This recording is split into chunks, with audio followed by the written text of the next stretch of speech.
AG ನ್ಯೂಸ್ಗೆ ಸ್ವಾಗತ. ಚಿಕಿತ್ಸೆ ಫಲಕಾರಿಯಾಗದೆ 3 ಕೋತಿ ಮಂಗಗಳ ಸಾವು, ಅಂತ್ಯ ಸಂಸ್ಕಾರ ನೆರವೇರಿಸಿದ ಗ್ರಾಮಸ್ಥರು. ಘಟನೆ ಧಾರವಾಡ ಜಿಲ್ಲೆ ಕುಂದಗೋಳ ತಾಲೂಕಿನ ಗುಡಿನಕಟ್ಟಿ ಗ್ರಾಮದಲ್ಲಿ ಈ 3 ಕೋತಿ ಮಂಗಗಳು ಅನಾರೋಗ್ಯದಿಂದ ಬಳಲುತ್ತಿರುವ ಕೋತಿ ಮಂಗಗಳನ್ನು ರಕ್ಷಿಸಲು ಕುಂದಗೋಳ ಪಶು ವೈದ್ಯರ ತಂಡವೊಂದು ಸತತವಾಗಿ ಚಿಕಿತ್ಸೆ ಕೊಟ್ಟರೂ ಕೂಡ ಚಿಕಿತ್ಸೆ ಫಲಕಾರಿಯಾಗದೆ ಈ 3 ಕೋತಿ ಮಂಗಗಳು ಕೊನೆಗೂ ಸಾವನ್ನಪ್ಪಿದ್ವು.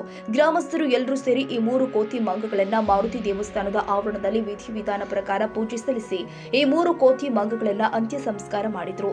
ಈ ಕೋತಿ ಮಂಗಗಳನ್ನ ನೋಡಿ ಗ್ರಾಮಸ್ಥರು ಕಣ್ಣೀರು ಹಾಕಿದ್ರು. ಕೋತಿ ಮಂಗಗಳು 4-5 ವರ್ಷಗಳಿಂದ ಯಾರಿಗೂ ತೊಂದರೆ ಮಾಡದೆ ಬಿಟ್ಟು ಬಿಡದೆ ಮಂಗಗಳು ಗ್ರಾಮದ ಜನರ ಜೊತೆಗೆ ಮಕ್ಕಳಂತೆ ಚೆಲ್ಲಾಟವಾಡುತ್ತಾ ಓಡಾಡಿಕೊಂಡು ಜನರ ಮಧ್ಯದಲ್ಲಿ ಇದ್ದು ಈ ಕೋತಿ ಮಂಗಗಳು ದಿಢೀರ್ ಸಾವನ್ನಪ್ಪಿರುವ ಘಟನೆ ಕಂಡು ಗ್ರಾಮಸ್ಥರಿಗೆ ನೋವನ್ನು ಉಂಟು ಮಾಡಿತು. ಈ ವೇಳೆ ಪಶು ವೈದ್ಯರು ಕೋತಿ ಮಂಗಗಳನ್ನ ಉಳಿಸಲು ಚಿಕಿತ್ಸೆ ಕೊಡಲು ಮುಂದಾದರೂ ಕೂಡ ಈ ಕೋತಿ ಮಂಗಗಳನ್ನ ಉಳಿಸಲು ಅವರಿಗೂ ಕೂಡ ಸಾಧ್ಯವಾಗಲಿಲ್ಲ.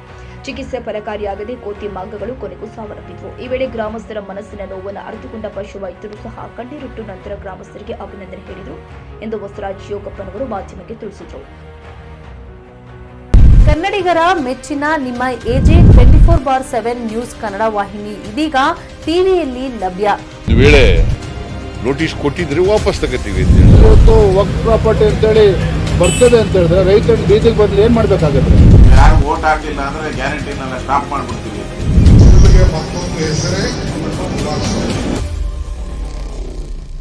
ಕರ್ನಾಟಕ ಮತ್ತು ದೇಶ ವಿದೇಶ 360 ಡಿಗ್ರಿ ಸುದ್ದಿ ಹಾಗೂ ಉತ್ತರ ಕರ್ನಾಟಕ, ಬೆಳಗಾವಿ, ಬಾಗಲಕೋಟೆ, ಧಾರವಾಡ, ಹಾವೇರಿ, ಗದಗ, ಬಿಜಾಪುರ ಜಿಲ್ಲೆಯ ಕ್ಷಣ ಕ್ಷಣದ ವಿವರವನ್ನ ಪಡೆಯುವುದಕ್ಕೆ ಎಜೆ 24/7 ನ್ಯೂಸ್ ಕನ್ನಡ ವಾಹಿನಿಯನ್ನ ಲೈಕ್ ಮಾಡಿ, ವಿಡಿಯೋಗಳನ್ನ ಶೇರ್ ಮಾಡಿ, ಕಮೆಂಟ್ ಮಾಡುವ ಮೂಲಕ ನಮ್ಮ ವಾಹಿನಿಗೆ ಸಹಕಾರ ನೀಡಿ ಮತ್ತು ಚಾನೆಲ್ ಅನ್ನ ಸಬ್ಸ್ಕ್ರೈಬ್ ಮಾಡಿ. ಧನ್ಯವಾದಗಳು.